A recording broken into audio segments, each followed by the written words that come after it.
Okay, so hi everyone, thanks for joining today's session. So I'll make this quick as we are having limited time. So basically the session is about having the SPFx solution to upload the bulk item from the Excel sheet in the SharePoint list. So let me give a quick intro to myself. I'm Swami Navle. I'm a SharePoint and Power Platform developer based in India. So these are my social media handles where they can connect with me.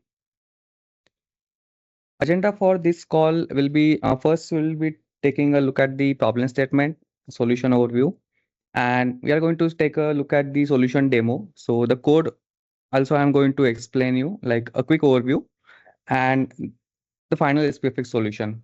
Also, when I was working on the project, so actually this was one of our client, the project I was working, but I just picked this specific part to showcase to you the possibilities and what are the key learnings and the best practices that we need to follow here. So the problem is really simple. If you think of any system out there online, there are some data. So if the system is completely new, then that's fine. User are going to perform the operations on that and data will be completely new. But what if the system is old and if we are modifying that to a new version? So the system is the SPFX application I'm talking about. So when it's come to migration part, it's quite difficult for us to do. Like if there are the complex databases that has the lookup relationship and everything, obviously we are going to manage the architecture in that way. But what if the data is quite simple? So we can use this solution. And this is the SPFX web part that you lets user upload the files and it supports the sequential and batch upload. So in this case, batch operation is recommended because it reduces the API call and reliability point of view as well. And a quick view of my development setup. The project was on 18.20.3, SPFX is 1.20, and PnP version is 4.11. Now let's take a look at the demo. So this is the simple web part.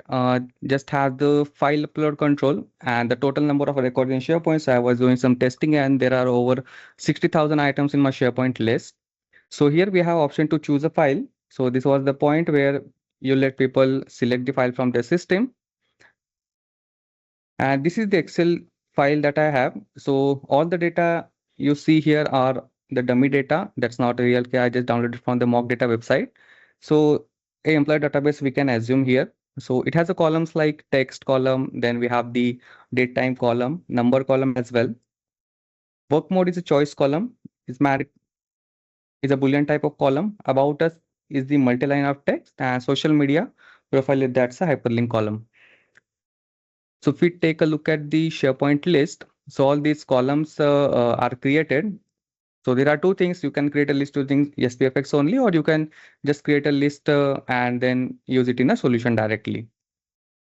Now here's one thing, like this option is also available in out-of-the-box feature of the SharePoint, but there's one issue like if we upload through the item using Excel or CSV, the display name are good, but the internal name are different.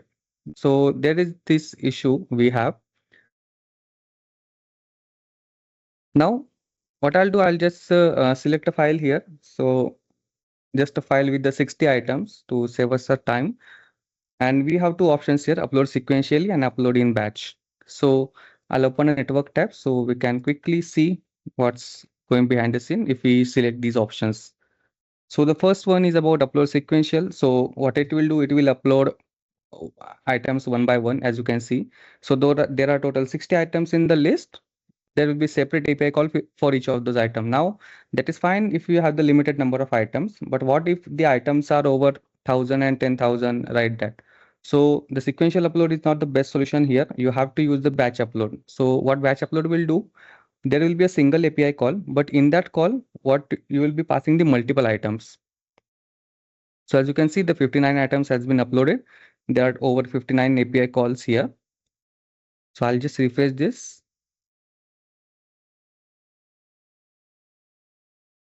And let me select that file again and just filter out the result to see the batch. So we don't get to see the relevant information here. Now, when I select batch, so as you can see, it is started. So 20 items uploaded, then next call 20 will be uploaded, and in the next 20 will get uploaded, right? So there will be only 3 calls here. And if we take a look at the preview, now here the item, you can just check the last 2 digits because it's a big number.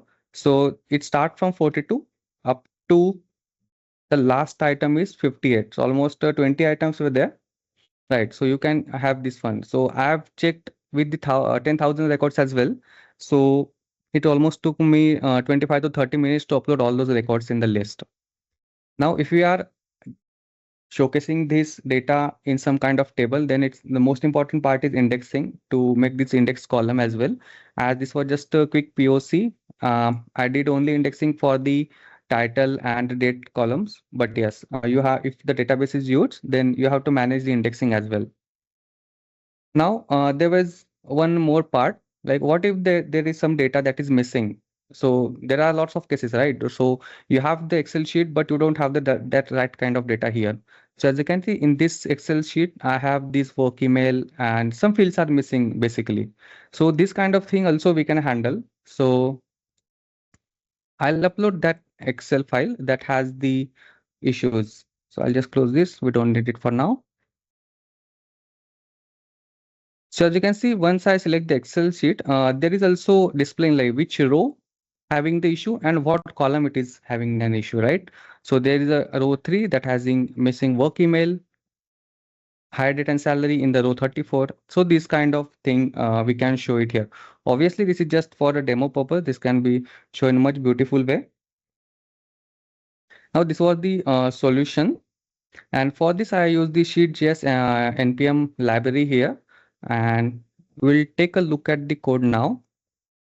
So this is my bulk upload SPFx. So this is the main file, the TSX code, and the service file is here. So basically in the service file, I am writing all the PnPjs functions. So the first function will get items from the SharePoint list. So in the batch request, so we don't have to face the threshold issue. The second one is the function for the save data sequential. So this sequential upload, as you can see, I am having the for each item, there is await statement. So until and unless the first items get uploaded, second will not run. Third one, we have the save data batch. Now here we are using the batch function. So all the function and the code here available on the PnP website, I just copy it and just a little bit formatting I did. Now let's go back to the SPFx main function. Now this is the React based functional component. All the states I've created here. Then the fetch list. So when the web parts enter, we are just showing the count. So this is the first function it will run when the web part mounts.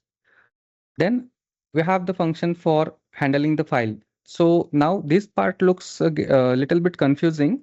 So this is actually the SheetJS functions that I'm using to read the Excel file, read the columns and the data. So I'll be making a dedicated YouTube video on this, but for this demo, I'll just quickly explain you. Like here, what we are doing, we are just getting the data from the Excel sheet. Basically, we are reading it. Now, to handle the missing cases, what I did is I have just taken array of the string. So like these names must match with the Excel sheet heading, else this won't work. So basically these fields are required. Now, if any of the fields is missing, I am maintaining an array.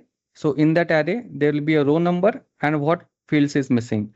So this part will handle. And if everything works fine, I'm just appending that record in an array. So in order to proceed with the upload.